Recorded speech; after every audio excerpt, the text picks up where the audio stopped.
तुम्हारा जानवर भारी या मेरा भारी, तुम्हारा हल्का मेरा हल्का, किसका ज्यादा अच्छा, कितने जानवर आप कुर्बान करें, कितने बकरे, कितने बैल, कितने गाय, ये जो मुकाबलाबाजी लगी रहती है, ये कुर्बानी के हवाले से भी मुकाबलाबाजी हो रही होती है। इतना छिछोरपन कहां से आ गया। आज हम पाकिस्तान के 26 करोड़ लोगों को 140 करोड़ भारतीयों की तरफ से ईद उल अजहा की बधाई देते हैं। आज त्योहार के दिन पाकिस्तान में चर्चा है कि इस्लामाबाद सरकार का पैसा खत्म हो गया है और वजीर आजम ने मुल्क चलाने के लिए बर्तन तक बेच दिए हैं।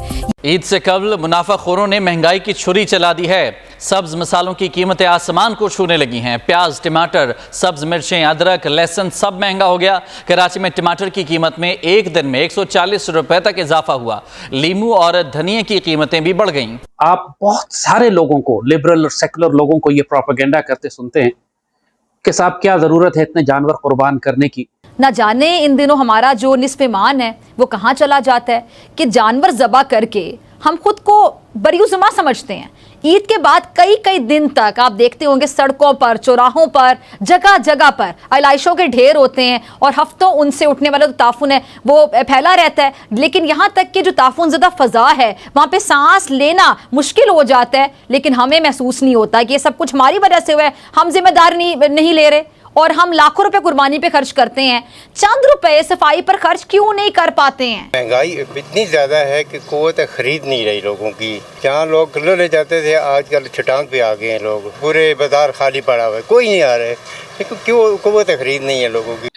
According to Bloomberg and then domestic sources as well, जो पाकिस्तान की इन्फ्लेशन है वो सिर्फ जून इस महीने में 21.3% तकरीबन 22% पे गई है। सो बड़ी इस वक्त हमारे पास जो पाकिस्तान में जो इकोनॉमिक कंडीशन है वो बहुत बहुत कमजोर है। जय हिंद दोस्तों, आप लोगों को पता है कि आज बकरा ईद है। तमाम मुस्लिम देश बकरा ईद मना रहे हैं। बकरा ईद मतलब कि जानवरों को इस दिन विशेष तौर पे, आप लोगों को पता है ये मुस्लिम कम्युनिटी के लोग जानवरों को काट के फिर खाते हैं। वो आप लोगों को पता है डिफरेंट तरीके से। वो इतना मैं डिटेल में आपको नहीं बता सकता, बस बकरा ईद मतलब आप समझ लीजिए, ठीक है। तो पाकिस्तान में दोस्तों जानवर खरीद के खाने के पैसे भिखारियों के पास बचे नहीं है। आप लोगों को पता है सारा पैसा तो पाकिस्तानी आर्मी आतंक फैलाने में लगा देती है। सारा पैसा मदरसा बढ़ाने में, मदरसों में आतंकवाद को ट्रेनिंग देने में, आतंकवाद को फैसिलिटेट करने में सारा लोन का पैसा चला जाता है। तो ये जानवर कहाँ से खरीदेंगे? ले देके इनके पास गधे बचे हैं, गधे भी ये चाइनीज को बेच देते हैं। तो इनके पास खाने पीने के पैसे नहीं है। रोना धोना मचा हुआ है पाकिस्तान में कि बकरा ईद भारत में मुस्लिम कम्युनिटी बहुत अच्छे से मना रहे हैं। वो आप लोगों को पता है, न्यूज़ पे चल रहा है जो, ठीक है। भारत में बकरा ईद बहुत धड़ल्ले से मना रहे हैं भारत की मुस्लिम कम्युनिटी। फिर कुछ लोग कहते हैं जुल्म भी हो रहा है मुस्लिम पे भारत में। शर्म आनी चाहिए ऐसे लोगों को जो कहते हैं भाई अगर कहीं पे मुस्लिम एंजॉय कर रहे हैं ना अच्छे से, तो भारत में, इवन तो मुस्लिम देशों में भी इतने अच्छे से मुस्लिम नहीं रह रहे। यूएई वगैरह पे रोड पे निकल जाओ, रोड पे बकरे वकरे पकड़ के मारो, ऐसी तैसी कर देंगे तुम्हारी। बकरा मारना अपने घर में कोने में आराम से जहां जो करना है करो। लेकिन खैर भिखारी तो कुछ कर नहीं पा रहे, भारत को देख के रो रहे।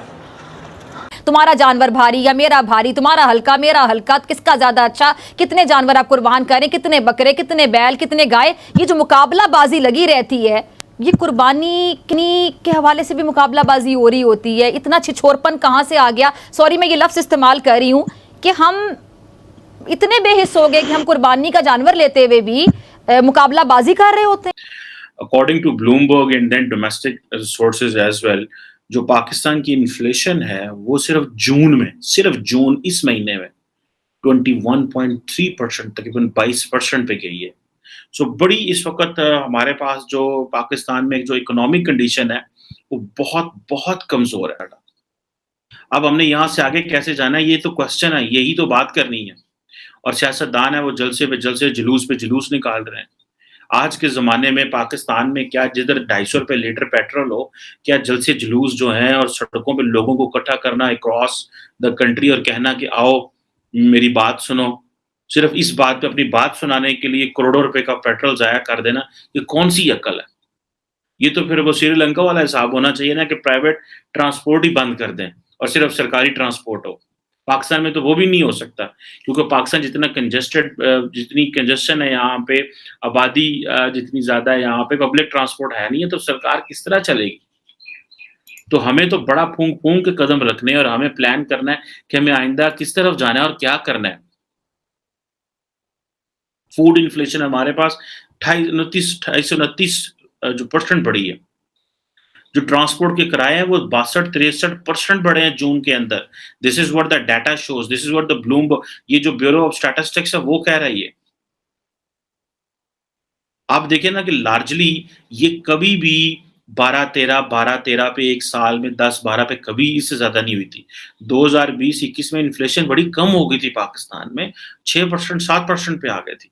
अभी आप देखें कि आप डबल डिजिट जो है वो चल रहे हैं और ये रुकने का नाम ही लिए। पाकिस्तान की तारीख की कहते हैं सबसे ज्यादा जो इन्फ्लेशन है वो अभी हो रही है। आपकी स्टॉक मार्केट जो है वो नीचे गिरी हुई है। अब अगर 100% के हिसाब से आपने जो कीमतें बढ़ा दी हैं, ऊपर से हमें 41 अरब डॉलर चाहिए ये फिस्कल ईयर चलाने के लिए, $41 बिलियन। सो आप इमेजिन कर सकते हैं कि मुल्क जो है वो किधर जा रहा है। उधर बांग्लादेश है, हमसे ही आजाद हुआ था, हम देख लें किधर है। काफी कितने पैसे लगे हैं? टोटल कुछ 6000 के करीब लग गए हैं मेरा। अच्छा, 6000 लग गए हैं एक बच्चे के पीछे? एक बच्ची के लिए, और वो भी सिर्फ 2 जूतियां और एक फ्रॉक आया अभी। बड़ा डिफिकल्ट है यार बच्चों को रखना इस टाइम के सिचुएशन के अंदर हमारे मुल्क में।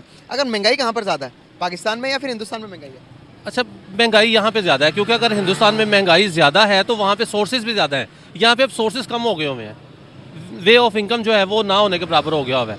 अब इसे हुकूमत की नाअहली कह लें या लोगों की कह लें या हालात कह लें, यानी जो भी यहाँ पे आया उसने सिर्फ अपना मकसद निकाला, अपनी सीट के लिए बहस व तकरार किया और सीट के लिए सब कुछ किया, अवाम के लिए कुछ नहीं किया। वहाँ के लोग थोड़े सिंसियर हैं अवाम के साथ। अवाम भी सिंसियर है अपने मुल्क के साथ? हाँ बिल्कुल, हमारे लोग सिंसियर हैं, हमारी अवाम सिंसियर है, लेकिन हुक्मरान सिंसियर नहीं है, जिसकी वजह से वो माहौल, अवाम में से उठ के तो हुक्मरान बनते हैं। लेकिन वो जब सीट पे जाते हैं वो माहौल ऐसा क्रिएट कर देते हैं ना कि अवाम बेचारी क्या करेगी फिर। तो महंगाई निचोड़ है ना अवाम के, निचोड़ हुक्मरान भी जैसे वैसे अवाम वैसे हुक्मरान नहीं, लेकिन अवाम बेचारी, आप देखें ना कहीं और से भी बात करें, बाजार में आप आए हुए हैं यहाँ पे देखें, और बल्कि आप ये देखें खरीदार की रेशो बड़ी कम है, बहुत कम है। वरना यही 27वां रमज़ान हो, ईद के खत्म रहते हो तो लोग रश ही नहीं होता। मेरा खुद अपना हेयर का काम है, वहाँ पे इतना रश होता है कि ये दिन हमारे लिए शॉपिंग के नहीं होते।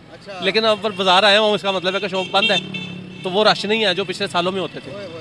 अच्छा, छोटी सी वीडियो दिखाना चाहूँगा। मेरा एक दोस्त है, भाई है मेरे, जो कि हिंदुस्तान में कवरेज कर रहे हैं। ठीक है। तो यहाँ पर वो अपने बाज़ार में गए हैं, वो चाह रहे हैं कि भाई देखो महंगाई कहाँ पर ज़्यादा। वो मुझे बता रहा है कि भाई मैं हिंदुस्तान के बाज़ार में गया हूँ, ये चीज़ें जो रेट आपने कहा कि पिछले साल 300 का, इस दफ़ा 500 का हो गया। बेसन 90 रुपए किलो यहाँ पे। हाँ जी, तो आप यहाँ पे जरा ट्राई करके देखो। कितने का होगा? यहाँ पे ज़्यादा है, मैं बेसन लेके तो नहीं आया, लेकिन यहाँ पे ज़्यादा ही है। चीनी कितने की है यहाँ पे? चीनी यहाँ पे 105-107 रुपए मिल रही है अभी, हालांकि 95 रुपए होने चाहिए थी जो सरकारी रेट है। यहाँ पर देखते जाएं। 200 रुपए किलो, और ये पैकेट 15 रुपए का है, ये 20 रुपए का है। बस इस तरह के पैकेट में। अभी कपड़े वाले बाजार में गया, दाल का आइटम होता है 80 रुपए में बिक रहा है, ये भी 80 रुपए में है, ये सब 80 रुपए किलो है यहाँ पे। हाँ, यहाँ पर अगर मैं गलत नहीं हूँ तो 350-400 रुपए का मिल रहा है, और वो भी पैकेट की शक्ल में मिल रहा है, और वो किलो नहीं होता, वो 200-300 ग्राम होता है, किलो नहीं होता। अच्छा, पिछले साल भी ये उतने की कीमत में था। ये देखें, ये देखें 50 रुपए की शर्ट। सर उनकी निस्बत में अपना कंपेयर आपको पहले ही बता चुका हूँ कि मैं 300 रुपए की चप्पल लेके आया था और आज कोई 550 रुपए की लेके आया हूँ। ये शर्ट्स देखें, ये वाली शर्ट्स, ये कपड़े, ये सारे 50-50 रुपए के। और अब मैं बताने का मकसद ही, कंपैरिजन करने का मतलब ये है कि वहाँ के लोग यहाँ के लोगों से ज़्यादा अच्छी सूटेबल ज़िंदगी गुजार रहे हैं, अपने बच्चों को तालीम भी अच्छे स्कूलों में दे पा रहे हैं। बिल्कुल ऐसे ही है। देखिए, अगर उनकी तनख्वाहें नहीं बढ़ी, एक मिसाल के तौर पे वहाँ तनख्वाह नहीं बढ़ी तो महंगाई भी नहीं बढ़ी। अगर यहाँ पे आपका सोर्स ऑफ इनकम नहीं बढ़ा तो महंगाई बढ़ गई है, तो इसलिए हमें तो ये चीज़ें दुखेंगी, महंगाई हो गई है। ये चूड़ियाँ 50 रुपए की यहाँ पर दर्जन। आप मेरी बेटी से बात करके देखें, ये मुझे कह रही थी कि बाबा इतनी महंगी है, रहने दे। तो मैंने कहा नहीं बेटा, आप तो ले लो। अच्छा, आप पापा के पैसे बचा रहे थे? हाँ जी। क्या कह रहे थे आप? पापा जी चूड़ियाँ महंगी है, रहने दे। मतलब शौक है, दिल करता है कि चूड़ियाँ लूँ, कपड़े लूँ? हाँ जी। तो पापा से जब पापा के पैसे लगते हैं तो दुख होता है कि पापा के ज़्यादा लग रहे हैं? हाँ जी। तो आप क्या करोगे बड़े होकर? बड़े होकर मैं खुद ही ले लिया करूँगी। जबरदस्त है यार। अच्छा, अब आप ये देखें कि बच्चों का ज़हन या शऊर किस तरफ जा रहा है कि इस इतने छोटे बच्चे को, एक नर्सरी क्लास के बच्चे को ये नॉलेज नहीं होना चाहिए कि ये महंगा है या सस्ता है। तो इसका मतलब है कि वो घर में सुनती है, देखती है लोगों को, और वो से ये चीज़ दुख दे रही है कि नहीं मैंने नहीं लेना। क्या करें, मजबूरी है। बच्चों को तो पता चल ही जाता है, वो जब बच्चों की एक रूटीन बनी होती है कि यार डेली रूटीन में एक चीज़ खा रहे हैं, वो पैसे कम छोटे, इस चीज़ से नहीं होना चाहिए, तलक नहीं होना चाहिए ना कि महंगी है कि सस्ती है। लेकिन ये मैं अभी की बात बता रहा हूँ, इसकी ज़ुबानी भी आपने सुना है, कह रही थी बाबा ये भाई महंगी दे रहे हैं, आप रहने दे। अच्छा, एक चीज़ बताता हूँ आपको, अगर क्या लगता है कि हिंदुस्तान के साथ ट्रेड होनी चाहिए, लेन देन करना चाहिए उनके साथ? हाँ, कारोबार तो होना चाहिए। उसकी ये वजह है कि एक कारोबार अगर कोई बढ़ेगा तो उसमें आवाम का फ़ायदा है ना, जो छोटे तबके का बंदा है वो भी आगे आएगा। और वो कैसे आएगा? जब रास्ते बढ़ेंगे, जब रास्ते खुलेंगे, जब सोर्स ऑफ इनकम ज़्यादा होंगे, जाहिर है कि फिर कारोबार बढ़ेंगे, और जो काम करने वाले नहीं है उनको भी नॉलेज आएगा, वो फिर बढ़ेंगे और फिर कारोबार तो बढ़ेगा। आपको पता है कि जब हमारी ट्रेड उनके साथ होगी, जो चीज़ आप यहाँ पर आप बता रहे 500 के लेके आए हैं, वहाँ पर ये 50 रुपए की बिक रही है, और वही चीज़ आते आते रास्ते में चलो 100 रुपए मजीद महंगी होगी, 150 की तो मिलेगी जो आप 500 रुपए के लेके आए हैं। वो तो बिल्कुल ठीक है, मैंने बताया वहाँ पर 25 रुपए की। जब चीज़ें हमारे पास सस्ती आएंगी तो सस्ती बिकेंगी और आवाम को सस्ती मिलेंगी, लेकिन चूंकि वो हमारा आमतौर पे दुश्मन मुल्क समझा जाता है, उसके साथ ट्रेड हमारा काम बनता नहीं है। लेकिन अगर हम उसके साथ नहीं करते तो और भी इस तरह के काफ़ी मुल्क हैं जिनसे हमें सस्ती चीज़ें मिल सकती हैं। चाइना और इंडिया हमारी मजबूरी है, क्यों भला बताना चाहूँगा कि 5वीं बड़ी मैशत है इस टाइम। अगर इंडिया 5वीं बड़ी मैशत है, अगर चाइना की बात करें दूसरी बड़ी मैशत है, वो हमारी मजबूरी है उनके साथ ताल्लुक रखना। लेकिन अभी हमारे हुक्मरान क्यों नहीं ताल्लुकात बेहतर की तरफ जाते, क्या कहना चाहेंगे? ताल्लुकात बेहतर होने चाहिए। भाईजान, हमारे हुक्मरानों को अवाम के मसाइल का कुछ पता होगा तो वो करेंगे, सीधी बात है।